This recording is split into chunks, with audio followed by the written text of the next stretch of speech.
So the Times newspaper has got absolutely contradictory kind of items. I mean, the 2 pages on the on Corbyn building up a war chest to fight Labour in court also contain other items, including this one, Nightmare Behind Northern Ambition.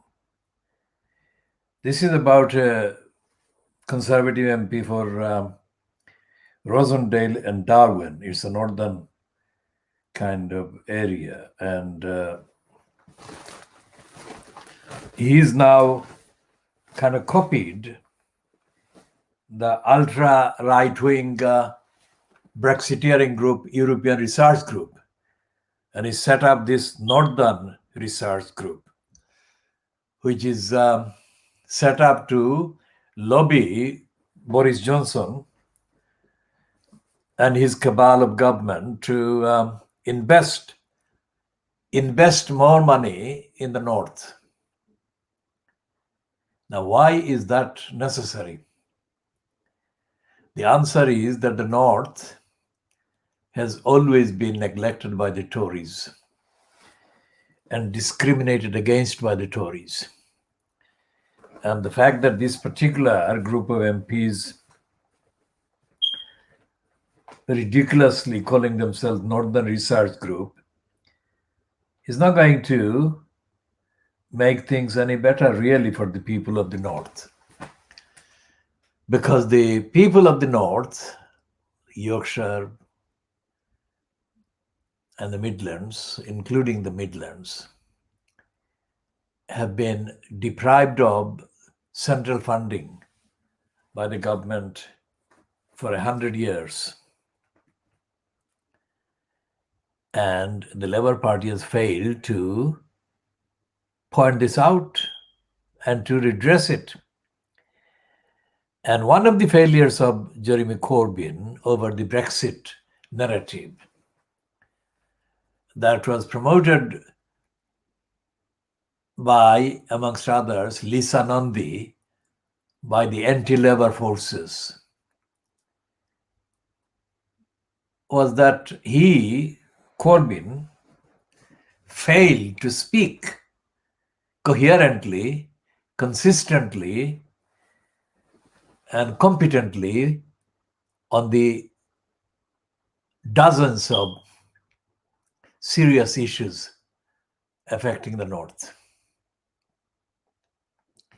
And so Corbyn didn't come across as the voice of the oppressed many, despite the slogan that he was the man for the many and not the few. And today's coverage of Corbyn's raising the funds does not dispel that conclusion. And then they've got this piece about Starmer facing double threat. In the little analysis in the Times, they're saying that Corbyn's allies describe his suspension as a declaration of war. Declaration of war, this is something very serious. By that analogy, their return fire has been muted. His exit did not trigger any resignations from sympathizers on the front bench, nor did it prompt any of his allies to resign the whip in solidarity. Instead, his old shadow Chancellor John McDonnell urged calm and shared a petition.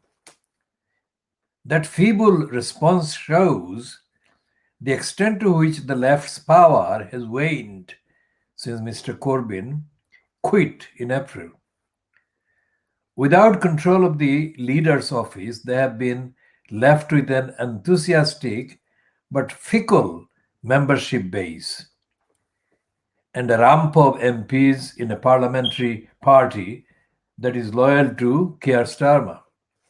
I'm not using the word sir because Starmer is a stooge, is a right-wing stooge, and the title of sir is completely absurd. The Labour leader has been testing how far he can go without causing all-out war. Anger over his sacking of Rebecca Long Bailey from the shadow cabinet faded as quickly as it arose. Two things threaten Keir Starmer's hold over the Labour Party. First, the three big unions elect new leaderships in the next year. Should allies of Mr. Corbyn win at least two of them, he will lose a power base that is vital to helping him to drive reforms through the party machinery. He meaning Starmer.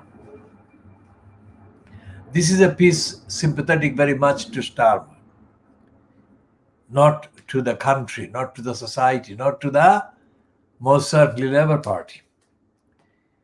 We do not know how far recent events have soured his relationship with the grassroots, but elections to the ruling National Executive Committee in a fortnight will be worth watching. That is complete rubbish. It doesn't say anything. And the Times is as clueless about the rest of it because it says, how can it say that Boris Johnson is driving Scots to independence at the same time as defending everything he is doing? Boris Johnson's leadership is the biggest factor driving Scottish swing voters towards independence, analysis shows. An 11th consecutive poll shows majority support for yes. The poll by JL Partners for the website Politico put support for independence on 56%. The overall trend shows a swing towards independence, given that 55% of voters were against leaving the Union in the 2014 referendum. So it's a nearly 10% swing to the independence side now since 2014. Brexit and the government's handling of the pandemic were among the factors mentioned as changing people's minds in the poll of 1016 Scots. About 79% swing voters said they did not want Mr. Johnson to be the leader of the country, of their country. Westminster's attempt to rule out a further independence referendum also appeared to be backfiring. About 53% of these swing voters said the government would be wrong to deny another vote on Scotland's constitutional future if the SNP wins a majority next year. Keith Brown, the SNP's deputy leader, said, "It's clear that majority support for independence is no longer a trend, but now the settled will of the people of Scotland. Scotland must have the chance to escape this Westminster mess and choose a better future." Now that is their kind of the Times take on what is happening in Scotland as a result of Johnson being in place as the fronter of the cabal.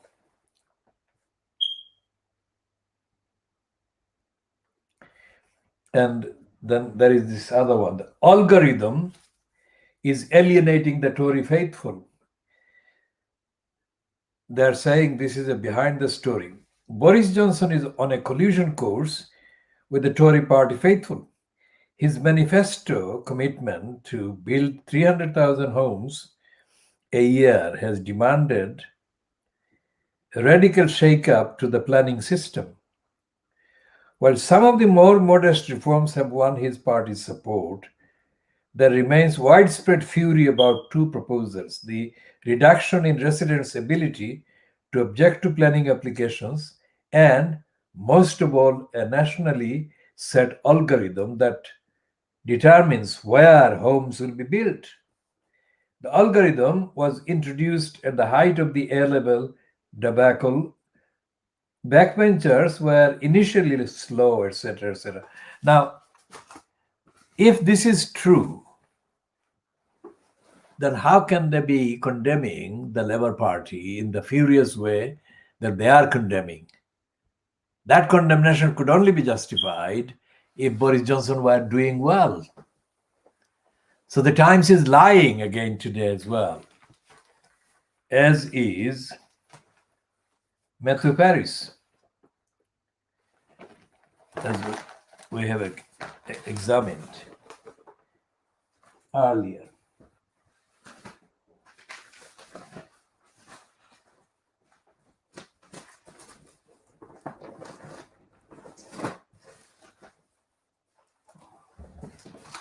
And of course, there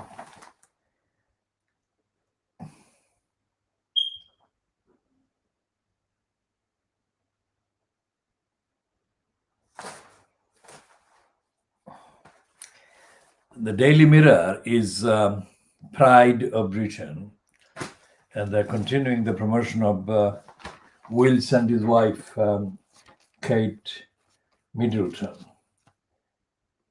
Now, there is, of course, lockdown 2 from next week. That is also the front page splash on the Daily Mail of today. And the Daily Mirror has got the headline. It doesn't call him Johnson, but we are calling him Johnson. Blame Johnson for what's coming. That is the kind of threat of the lockdown. And then they've got a second editorial, which they're heading as a real leader. They're calling they're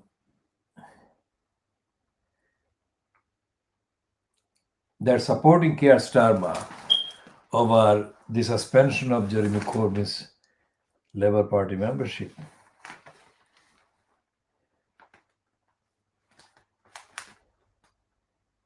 And there is a kind of mix bag about the role of the Labour Party leader, Starmer, and also about this kind of call by the, I haven't read the name of this caller, but I can have a guess. It must be Afzal. Let's see if I'm right. A former top prosecutor who lost his brother to COVID-19 wants Dominic Cummings prosecuted for allegedly breaching lockdown rules. Nazir Afzal claims his solicitors have uncovered new evidence they have submitted in a 222-page dossier to the Crown Prosecution Service. Mr. Afzal, whose older brother Umar died in April, wants the CPS to prosecute the Prime Minister's advisor for his 260-mile trip to Durham with wife Mary Wakefield and their son at the height of the lockdown. A Mirror and Guardian probe earlier this year revealed the couple's rule-breaking journey to his parents' home, which includes a trip to Barnard Castle, which Mr. Cummings said was to test his eyesight for the drive back to their London home. Mr. Cummings insisted he acted within the spirit and letter of the rules, etc., etc. But this is not a really original story. This is a kind of old story, and they're giving space to Nazir Afzal, pegging his identity to the fact that he was a prosecutor, the CPS prosecutor.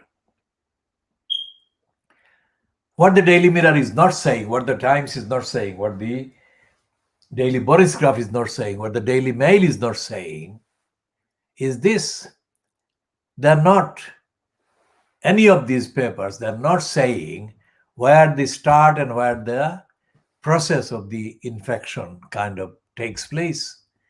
And they're not saying who are the people that have caught it, what kind of backgrounds, what kind of breakdowns in terms of social background, in terms of age, gender, whatever else. And that is on a paper that there are 4,000 pages, including the supplements, 4 to 5,000 pages in the papers. And there is no real evidence as to what ordinary people should do and what ordinary people can benefit from and what they should avoid and what they can kind of lose out if they don't avoid. And this is the kind of emptiness of the entirety of the Fleet Street newspapers.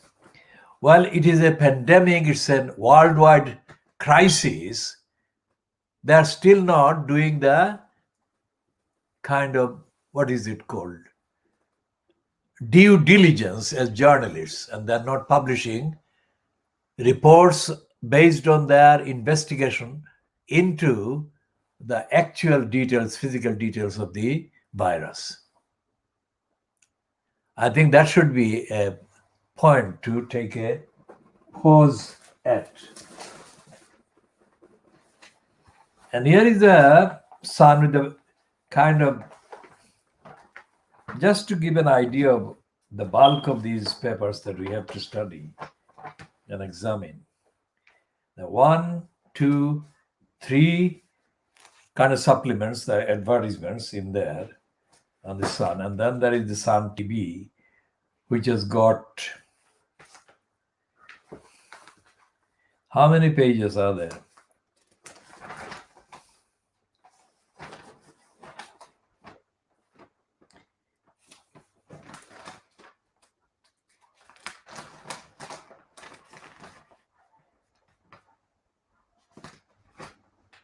So 68 pages, that one.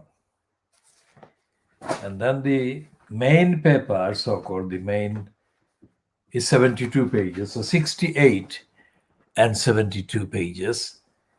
So that is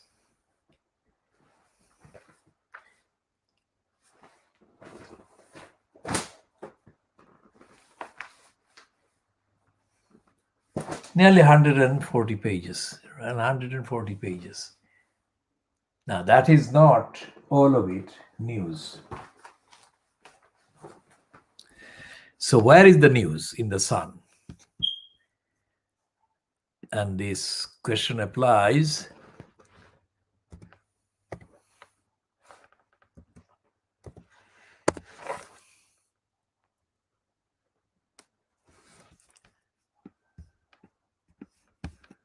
to all the other papers, because as we have pointed out on the Mirror, it's a similar narrative about against Corbyn and for Starmer as far as the Labour Party is concerned, and the rest of the coverage is complete blank about the fact that they're saying that the second full lockdown is on from next week, which is 2 days from now.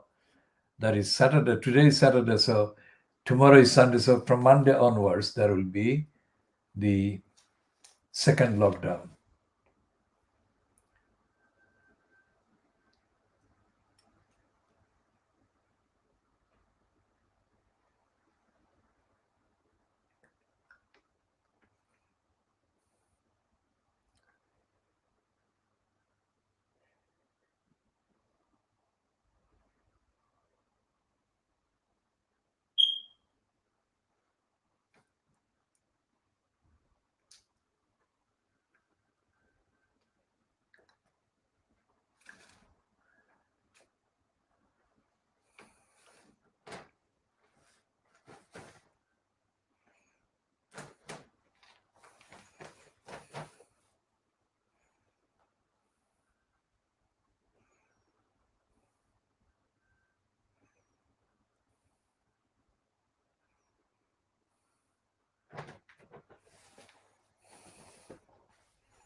So there is a 2-page spread on Kate Garraway and Derek Draper.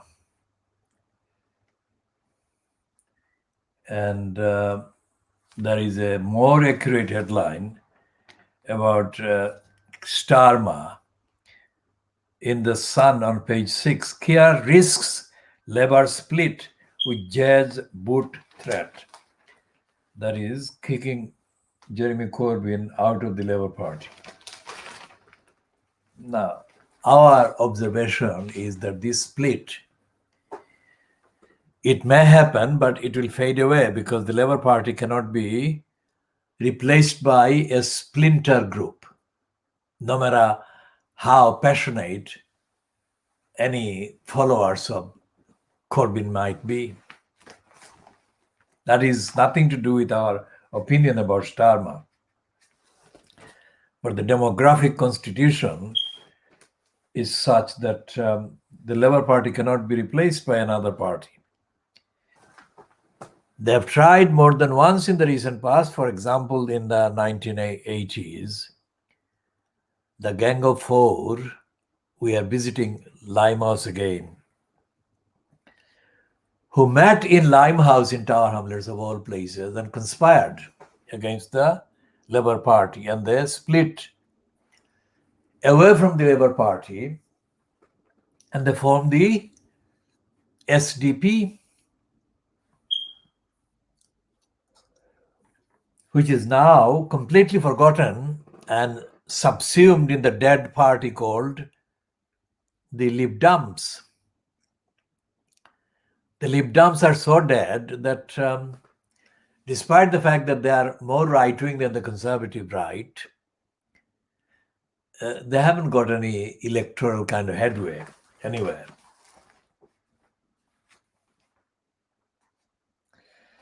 And the Sun is full of this hocus pocus about Lockheed.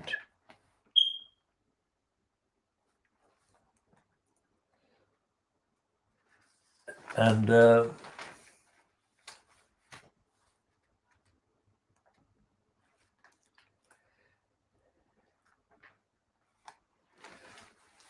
Jeremy Clarkson has got a picture in his column on page 15 of the Sun today. A picture is of Diane Abbott. Now, in there, he says, I blame Jazz, that is Jeremy Corbyn's pals as well. And it reads as it is printed. It may have been edited. So Jeremy Corbyn has been suspended from Labour for refusing to acknowledge the extent of the anti-Semitism he let fester during his leadership of the party. And now his hideous pals like Diane Abbott are lining up to defend him. Now he says of Diane Abbott, she is hideous. Naturally, Sir Keir Starmer is acting tough by mowing down cyclists and putting even more gel on his Lego hair.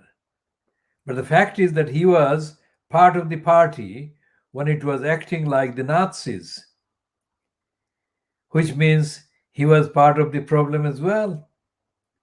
If I was still at the BBC, I couldn't say this, but I am not, so I can. Don't even think about voting for them until every single one of the hateful trots has been banished to a small rock in the North Sea. Now he is calling the Labour Party under Corbyn a Nazi party, or party where Nazis had a kind of say and platform. And he's saying that Keir Starmer was an appeaser of the Nazi gang that controlled the Labour Party. Now these are opinions, of course, but it's significant that Jeremy Clarkson is the one who is saying what he's saying about Keir Starmer, quite apart from the fact that he's a racist who has no problem in calling Diana Abbott hideous, because that is expected from him. But nobody else, as far as I can see, has called Keir Starmer an appeaser of the regime where Nazis had control, the Labour Party regime, that is. That's very significant. As is the fact that the sun is empty, otherwise, about the infection and about the social issues, other things. And it's completely kind of, this is the same commentary on the narrative that is run on the Daily Star on Saturday, which is running a brazen kind of headline saying that Corbyn is facing the axe from the party. It's not just his suspension, but he is actually being kicked out of the party, as the Sun has indicated, and as the Times has also suggested.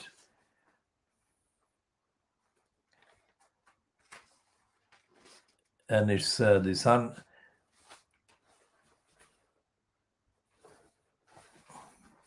The Sun hasn't covered this one, but the Star is talking about the BBC stars or celebs making a fuss about the BBC banning them from using social platforms.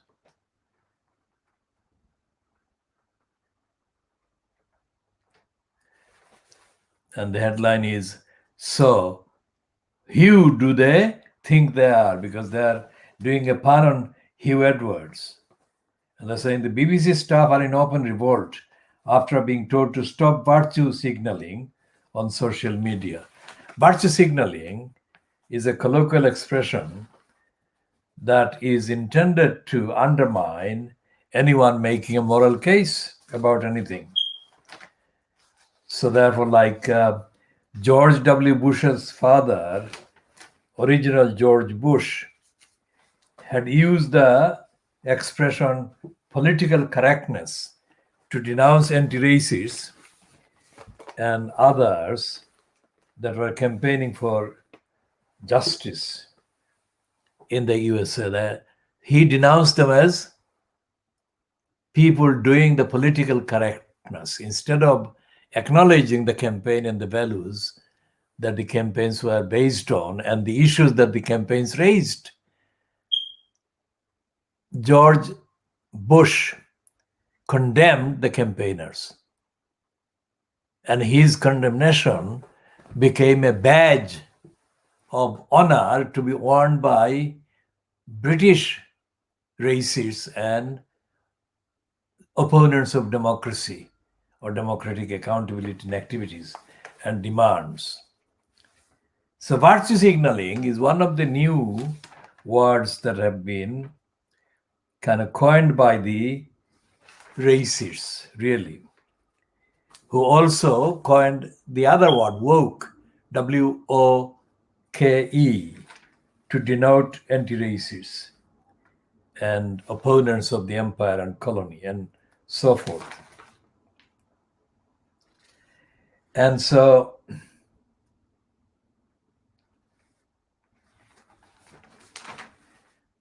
there is nothing about the virus and how it is affecting people. How it is affecting people, by that I mean literally how the virus is working as the virus. So this is the Guardian, which has got a packaged kind of lot, not worth even opening because it's completely out of this world. That is to say, it's in denial of real society. So the Guardian main package has got, apart from that supplement, the 60 pages.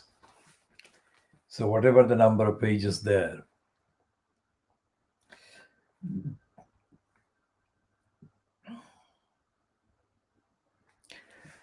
And they got a piece about Nazanin Zaghari Ratcliffe. Now, they've got a piece about her ordeal in the prison. But that's not what they should be running.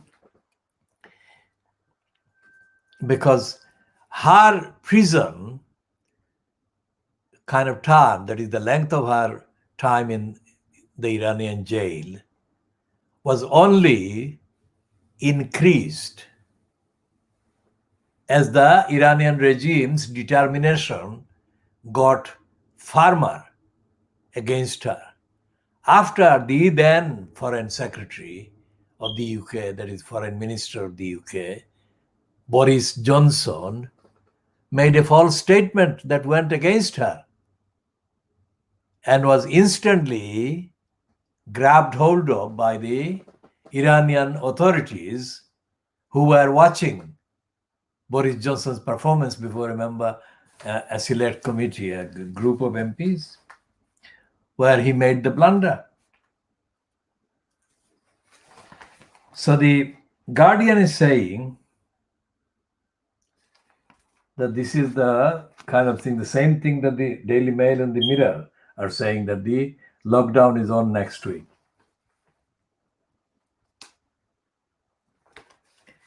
And there is a piece in the inside pages, inside page 6. Well, there are 2 pages on Corbyn, and this page 6 one is about Starmer. And it is saying that pro-Corbyn members of parliament may quit Labour amid fear of mass purge, warns former chair. Now, as I have said, this will not have an impact. Well, it will have an impact, quite literally, but it won't have as much of an impact as their kind of reporting shows. They're completely idiotic, and they don't even understand how the Labour Party operates. The Labour Party is not a democratic outfit. It's a bureaucracy, and it's a corrupt bureaucracy. And it's an unaccountable bureaucracy which is not on the record, which cannot be shown to have been working for the membership, let alone for the UK society, while Corbyn was at its front. So the Labour Party is not going to kind of suffer real losses because it is part of the status quo. It's part of the problem that the actual Labour Party was established to oppose and eliminate and end. The Labour Party is a problem, so therefore it's being kind of threatened with split and whatever. It's absolutely lazy and stupid and ignorant reporting, so-called, by Rajiv Sayyal in the Guardian and Peter Walker, whatever Peter Walker is. It's not Peter Walker who used to be a minister in Thatcher's government. It's Peter Walker, much younger. He may be related to the Walker, but it's not the same Peter Walker anyway. And the rest of the Guardian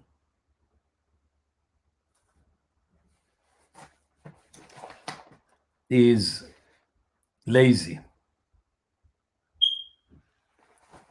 Absolutely lazy, and it's not following up anything.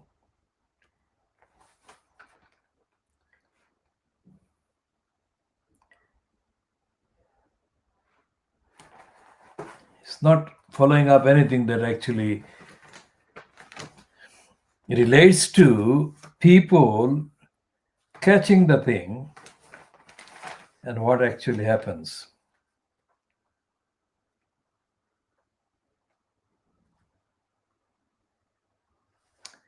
And they've got a piece about Jeremy Corbyn's constituents, parliamentary constituency members of the public and the voters. It says that they are kind of angry and frustrated at the way that Corbyn has been treated by Keir Starmer and his cabal. Now that is predictable. None of the papers is examining, despite the fact that Matthew Paris said that politicians are failing, they should confess that they're lost without a clue. Despite that heading, even Matthew Paris fails to live up to that headline. And it doesn't actually amount to an examination of the evidence of the failures of the politicos.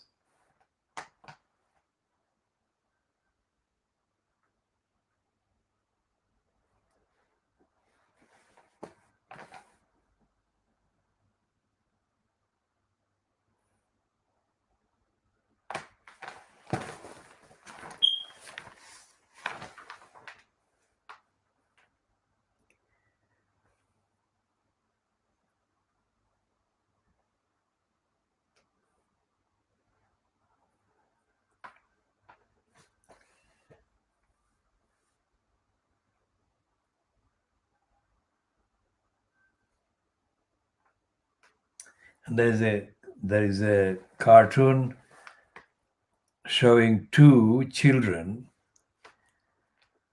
outside number 10 Downing Street, where Johnson is saying, I thought our policy of not giving free food to kids was clear. Now that's a correct kind of cartoon, makes the point quite clearly. But apart from that, the rest of the I newspaper, which is the weekend edition, contains nothing original, nothing journalistic, nothing based on evidence gathered by investigating what is going on the ground in the actual hospitals, in the streets, in the community, about anything. Least of all about the virus.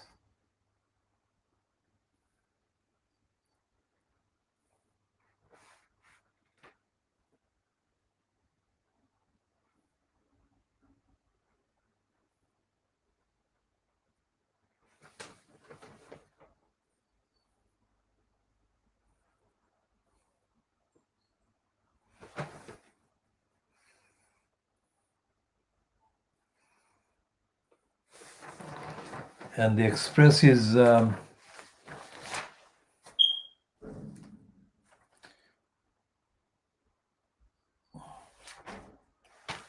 confessing something that is almost real item. It's about poverty of the pension age people over 55. Is it over 55? Yes. And it is saying hundreds of thousands of over 55s dipping into their pensions to get through the pandemic risk creating a generation in poverty. Some 347,000 people withdrew from their pots in July, August, and September, a 6% rise on 2019 HMRC, that is the tax collecting people, revealed yesterday. Former Pensions Minister Baroness Rose Altman said, we will have a whole generation of pensioners in poverty in future. And that's the real risk. You might spend the money now, but really regret it if it's not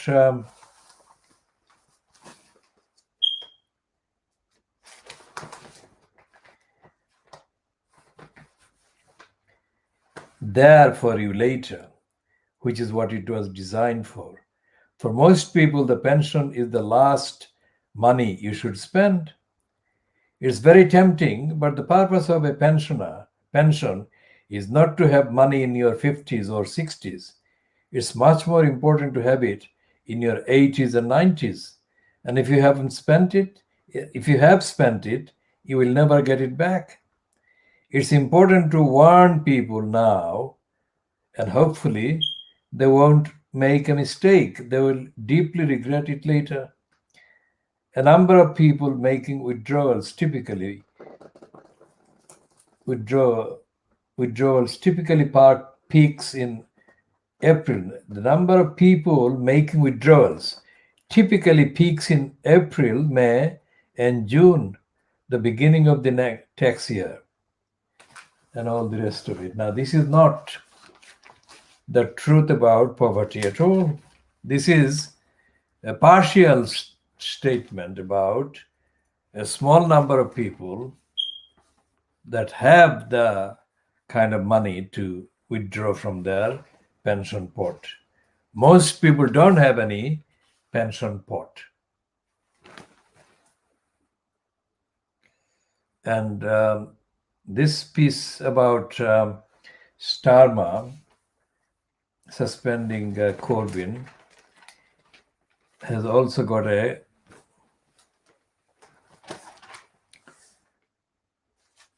nearly truthful kind of headline. It says, Labour civil war as Corbyn allies brand suspension unjust. But as I said, this will be something that will not lead to the Labour Party being split. It may be split, but it won't be split to destruction, let's say. The Daily Mail is saying that national lockdown next week, which is what the Guardian is saying and the Daily Mirror is saying.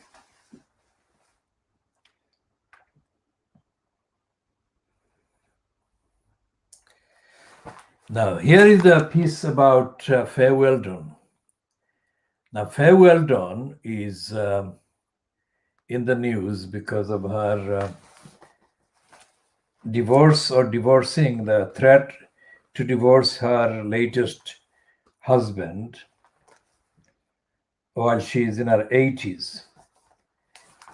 And she's saying that this man has driven her to nearly committing suicide, stopped from seeing friends and family, left tens of thousands in debt, and cowed by his furious rages as she files for divorce at 89, novelist Faye Weldon lays bare the secret misery of our marriage in this explosive interview, My Husband and the He-Devil, and Why I Tried to Kill Myself. Now, she's the one who wrote the book She-Devil. So that's what they're doing the pun on. Now, we have other information about Faye Weldon because she's a racist, she's an anti-Muslim inciter.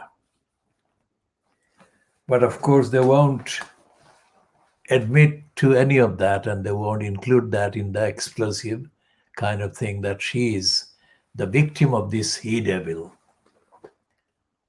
She came into the kind of platform about 30 years ago, and she added her status, whatever the status was, to the racist anti-Muslim kind of brigade, and made prejudiced, hateful, spiteful comments about Muslims. Nothing to do with any behavior or conduct by Muslims generally. But she was on a bandwagon to damn the Muslims. How many Muslims were driven to distraction by her hateful campaign is not known because nobody counted. When most of them, including Diane Abbott, who is being called kind of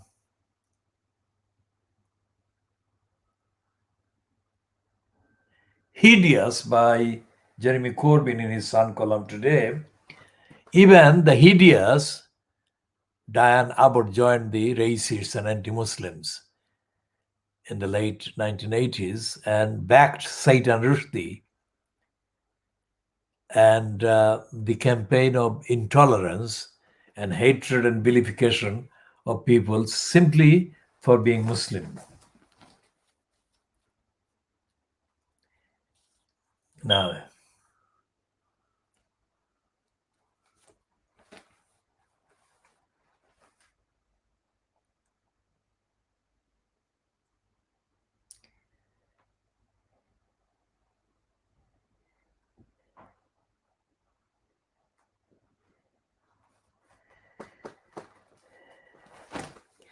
they've got an essay on the editorial page on the opposite page, pages 20 and 21, by a woman called Sneha Gupta. She sounds like a Bengali from West Bengal, but she is called a professor at the University of Oxford. Now she is called Professor Sunetra, not Sneha. Sunetra Gupta is an infectious disease epidemiological and epidemiologist and a professor of theoretical epidemiology at the Department of Zoology, University of Oxford. Her fee for the first article has been donated to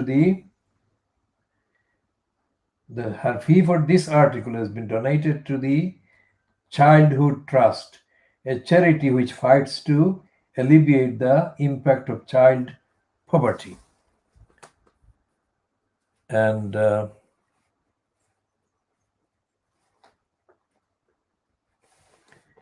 this is the piece in which she said that they are saying that she is the brilliant Oxford epidemiologist behind the world's first COVID antibody test. Yet for backing shielding, not lockdown, she has been intimidated and shamed.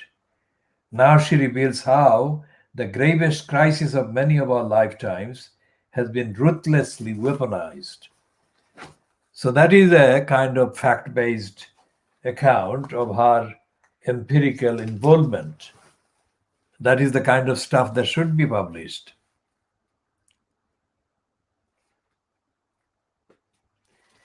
And there is a 2-page spread on the pages 24 and 25 by Stephen Wright. And it is styled an exclusive, and it's about the BBC having paid £250,000 to this person, Paul Gambaccini. And they're saying that he went to war with the police, and guess who's next in his sights? It's the BBC, of course. And they are running an editorial saying to the BBC to say sorry.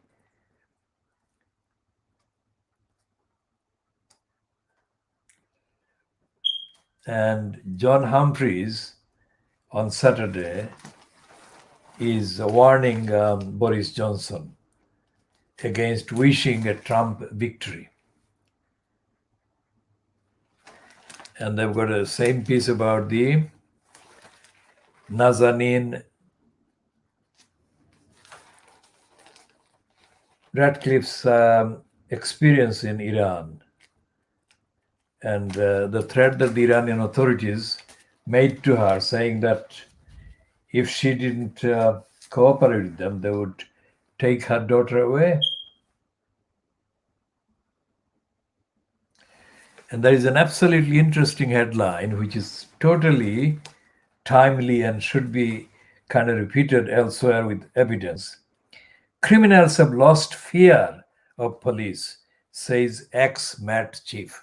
Met meaning the Metropolitan Police in London. Now this is the piece that they're running in the Daily Mail. Now that is absolutely the kind of stuff that should be published more of. And we shall be looking at that in the next edition. Because we have commented extensively on the culture of no accountability for the police and the need for the police to be updated. The police thing was established in Britain more than 50 years ago, and policing has not been updated, and there is no accountability by the police. Now, the Financial Times is changing its tune or tack from yesterday. That is, on Friday, it suggested that,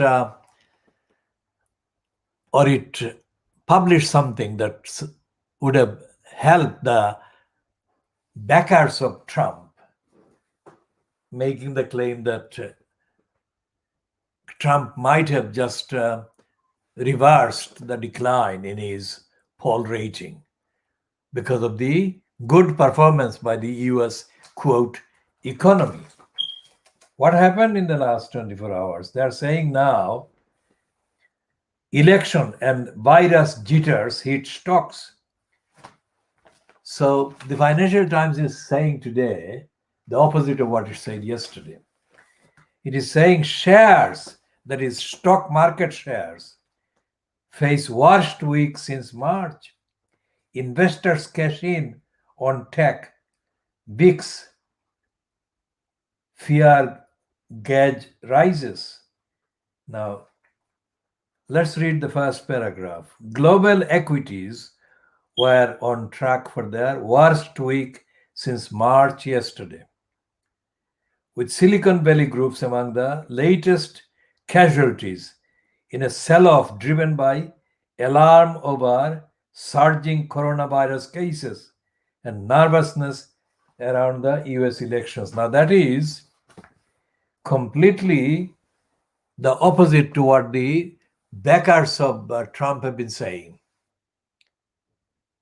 We shall be looking at that and other lies by Fleet Street.